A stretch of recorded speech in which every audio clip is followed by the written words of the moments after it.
The second type of innate or non-specific defense is this process of inflammation or the inflammatory response. All right. So I'm sure everybody has experienced some form of inflammation in their life, whether it be from injury or infection. But some of the major signs that an inflammatory response is happening underneath the surface of your skin, or even to a bigger extent at deeper tissue levels that you might not be as physically aware of or can't physically see the signs of. You're going to notice some heat, some redness to the area, swelling, and pain. So these are all cardinal signs of inflammation, and they have a good purpose. The purpose of this inflammatory response is that it limits the extent of the injury. And it does this by bringing your awareness to the area, all right? So by you physically feeling the heat, the swelling, the pain, you are aware that there is some inflammatory response happening, and you're less likely to use that particular area of the body so that it can set the stage for tissue repair. Underneath the surface, what you're not seeing are these active signals that are being sent out to your immune cells, that are activating them, that are drawing them to the area of infection and setting the stage for phagocytes to go ahead and start eliminating and destroying these pathogens that have entered into the body. All right. So let's talk about what causes these cardinal signs of inflammation. So the first one is the presence of this redness and heat.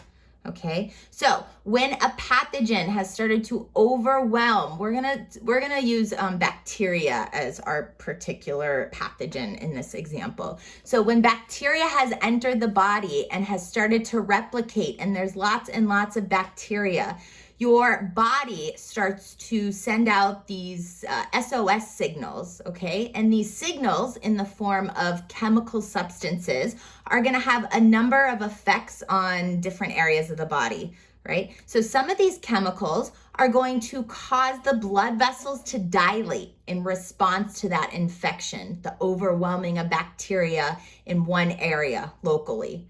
All right, so the dilation or the increase in size of your blood vessel serves to increase blood flow to the area, okay? With this increased blood flow comes more white blood cells, which are also circulating in the blood, all right?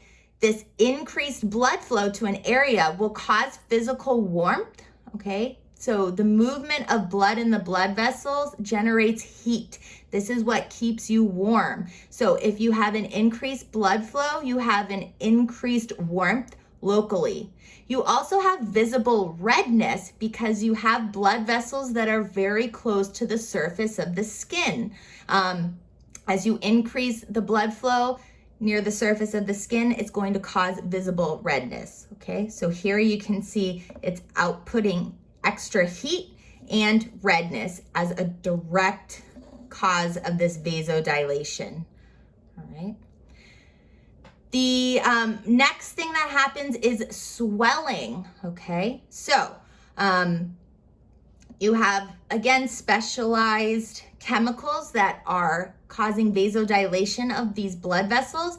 They also cause another phenomenon called capillary permeability. Okay, so these chemicals act on the capillaries, on the blood vessels, causing the vessels themselves to become leaky, right? So what does this mean? A leaky blood vessel means that there are openings in the vessel for the movement of cells, proteins, and fluids to escape from the blood and to enter into the tissue, okay? Normally, we don't want fluids and proteins leaking out from the blood, okay? They need to be in the blood. However, there's a special exception for when your body is trying to fight off an infection, all right? So not only do these white blood cells start to leave through these openings, these leaky capillary openings, but you also have the leaking of proteins and fluids. Whenever you have proteins going into an area, water and fluids always follow the proteins. This is called an osmotic gradient, okay? So just by the presence of these proteins starting to enter in this interstitial fluid, the fluid that is surrounding the tissue cells, you're gonna have a lot of fluids then leaving the blood, okay? You have a buildup of this excess fluid that is now accumulating in the area, okay? However, you do not have that type of expansion that's going to accommodate the extra fluid. So you see this visible swelling that starts to happen on the surface because you have nowhere for these trapped excess fluids to go. All right, so swelling again is a good thing because along with these fluids come these white blood cells, which are going to be charged with eradicating or destroying the bacteria that is present in the tissue. All right, and then the final sign of inflammation is pain. Okay, with all of this excess fluid that's trapped, you are going to have direct stimulation of local nerve endings in the area, okay? That fluid is putting pressure on the nerve endings, resulting in pain. Pain is a good thing because it draws your attention to the area, and it limits your use of that particular appendage or area, giving it time to heal, okay? So let's take a closer look of what's happening underneath the surface during this inflammatory response. So these are the phases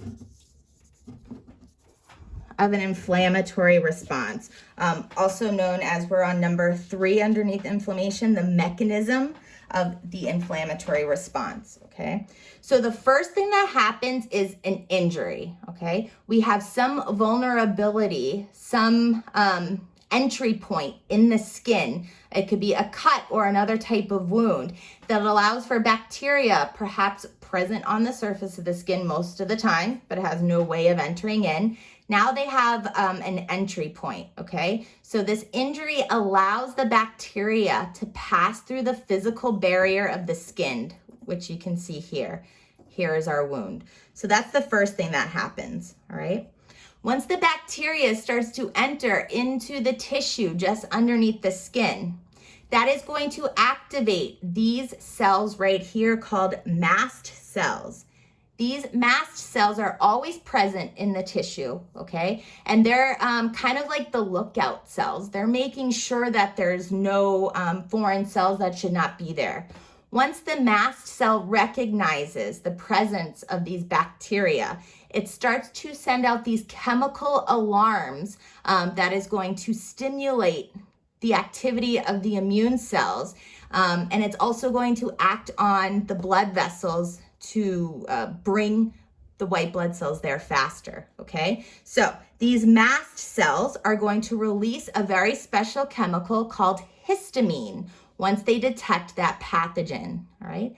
The histamine will then migrate over and act on the closest blood vessel or capillary in the area, okay? So it is the action of this histamine that increases capillary permeability. Remember, this is the leakiness of that capillary. It creates openings or holes in the blood vessel that allows for white blood cells to escape.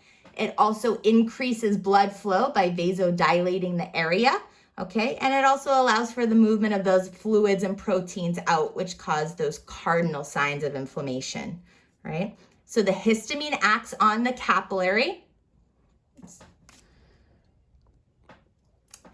The histamine acts on that capillary, all right, causing this capillary permeability. The histamine creates openings in the blood vessel. This allows the movement of white blood cells, and we're focusing specifically on our phagocytes, so neutrophils and monocytes, to move out of the blood and start to migrate towards the area of infection, okay? Here you can see our neutrophils, and here you can see our macrophages. Remember, the macrophage was once a monocyte when it was still in the blood, but once it gets over here into the tissue, it's now called a macrophage. These are your phagocytes. So Number 4, you have the migration of neutrophils towards the area of infection. It is following a trail of chemicals that have been released by cells that are always present here in the tissue.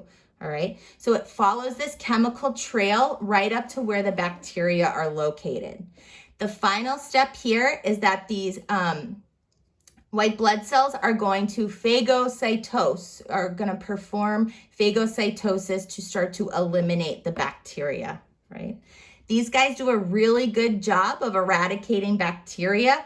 However, if the injury is particularly large and the bacteria count is particularly overwhelming, it might take a very long time for this process to get rid of all the bacteria. And your body might have to call in other reinforcements of specific lines of defenses. But your inflammatory response does take care of a good number of pathogen entries into the body and eradicating them.